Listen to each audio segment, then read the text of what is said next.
Hello friends, welcome to Study where we talk about electrical and electronics. Keep updating yourself by subscribing the channel. Now EMF equation of transformer. इसमें दो method से हम इसको solve कर सकते हैं. Method one is with the help of graphical representation. तो ये वेव फॉर्म शो किया हुआ है फ्लक्स का with respect to time. Sinusoidal है वेव फॉर्म ये. इसमें ये टाइम है, ये फ्लक्स फाई को रिप्रेजेंट कर रहा है y axis. And this one is plus phi max, this one is minus phi max. और क्योंकि एक साइकिल को हम रिप्रेजेंट कर रहे हैं 1/f सेकेंड से, इसका क्वार्टर साइकिल कितना होगा 1/4f सेकेंड्स. ठीक है. So let's assume phi max as the maximum value of flux in webers and f is the supply frequency in hertz. ठीक है. तो अब यहाँ पे वेव फॉर्म में चेक करोगे क्वार्टर साइकिल में, that means 1/4 of a cycle में फ्लक्स इंक्रीज कर रहा है फ्रॉम 0 टू मैक्सिमम वैल्यू. ठीक है. तो average rate of change of flux निकालते हैं तो कैसे निकलेगा d∅/dt. सो d∅ कैसे निकालेंगे, final minus initial. So this equals to phi max minus 0 divided by 1/4f minus 0 equals to phi max upon 1/4f equals to 4f phi max. और average rate of change of flux को बोलते हैं average EMF induced per turn. So this equals to 4f phi max. और क्योंकि flux very करता है sinusoidally तो EMF भी क्या होगा, साइनोसॉइडल होगा. Right. Now we know that form factor for sinusoidal quantity as 1.11 and form factor is given as RMS upon average.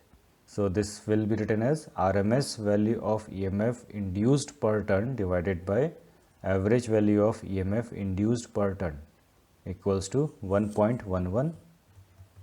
Then RMS value of EMF induced per turn ये मुझे find करना है divided by 4f phi max equals to 1.11. Therefore RMS value of EMF induced per turn equals to 1.11 into 4f phi max. This equals to 4.44 f phi max volts. Now ये तो था single turn के लिए. अगर मेरे पास N1 turns हैं primary windings में, number of turns कितनी है N1, तो उसके लिए RMS वैल्यू कैसे निकलेगी, इसमें मैं N1 का मल्टीप्लाई कर दूंगा. So E1 equals to, I am representing that quantity with E1. जो प्राइमरी टर्न्स में EMF इंड्यूस हो रहा है उसकी मैं क्वांटिटी को रिप्रेजेंट कर रहा हूँ E1 से. So E1 equals to EMF induced per turn into number of primary turns equals to 4.44 into f phi max into N1. Finally we get E1 equals to 4.44 N1 phi max f volts. In the same manner we can find induced EMF in secondary windings. Therefore E2 equals to EMF induced per turn into number of secondary turns equals to 4.44 f phi max into N2. Finally we get E2 equals to 4.44 N2 phi max f volts. तो आप यहाँ पे देख रहे हो E1 और E2 की expression दोनों ऑलमोस्ट सिमिलर हैं एंड डिपेंड करते हैं नंबर ऑफ प्राइमरी या सेकेंडरी टर्न्स पे. So we can make a general expression for this EMF equation E equals to 4.44 N phi max f volts. तो ये एक्सप्रेशन आप याद रखो, ये एक्सप्रेशन बहुत ही इंपॉर्टेंट है, आगे बहुत हेल्पफुल रहेगा. ठीक. Now there is an alternate method of finding the EMF equation with the help of mathematical expression. कैसे, फ्लक्स फाई की मैं एक्सप्रेशन कंसिडर कर लेता हूँ इंस्टेंटेनियस वैल्यू को as phi equals to phi max sine omega t. ठीक है. EMF की इक्वेशन क्या होती है, E equals to minus d∅/dt. Right. So instantaneous value of EMF induced per turn equals to minus d∅/dt. This equals to minus d/dt. 5 की जगह मैं लिख रहा हूँ phi max sine omega t. This equals to minus omega phi max cos omega t. Right. Equals to omega phi max sine omega t minus π/2. Cos omega t को मैंने change कर दिया साइन ओमेगा टी माइनस π/2 में. ठीक है. Omega phi max क्या होगा, एक कांस्टेंट वैल्यू है जिसको मैं रिप्रेजेंट कर सकता हूँ E मैक्स से. So maximum value of induced EMF per turn Emax equals to omega phi max equals to 2 pi f phi max volts.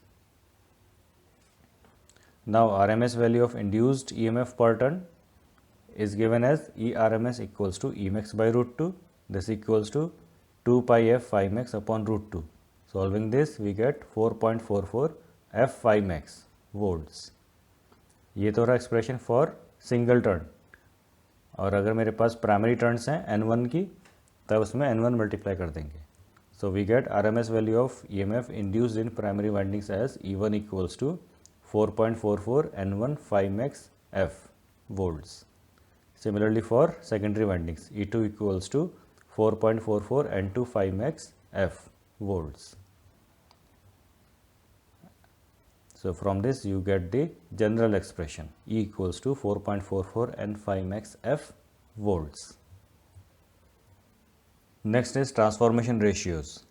किसी भी ट्रांसफार्मर में ratio of the secondary voltage to primary voltage या ratio of secondary induced EMF to primary induced EMF, ये related होते हैं किससे? Ratio of the secondary turns to primary turns.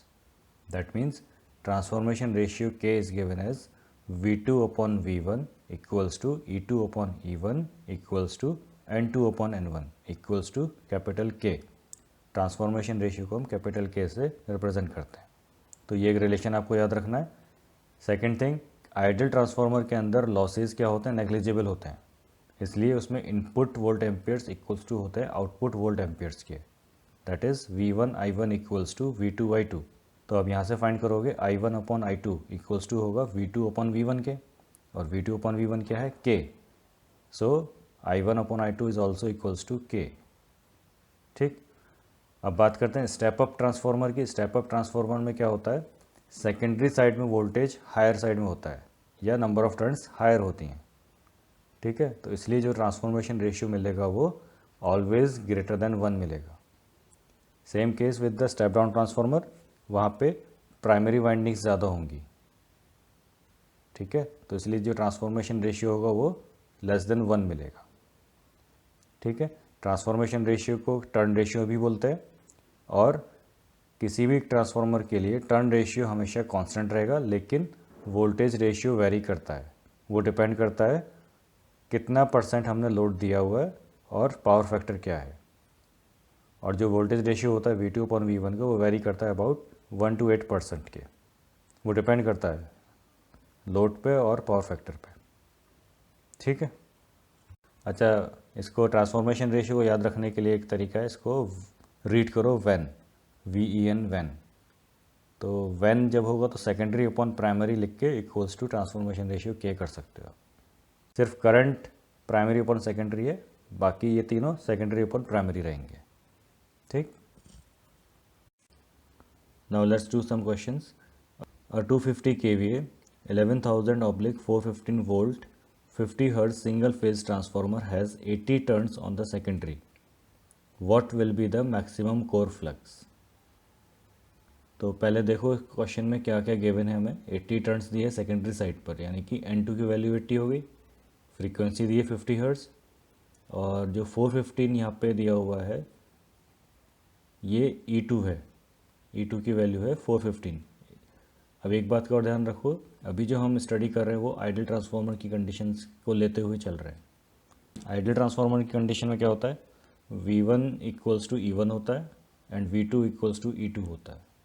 ठीक है, तो यहाँ पे हम E2 को ले रहे हैं 415 वोल्ट्स, यहाँ पे 11,000 V1 होगा, 415 वोल्ट्स V2 होगा.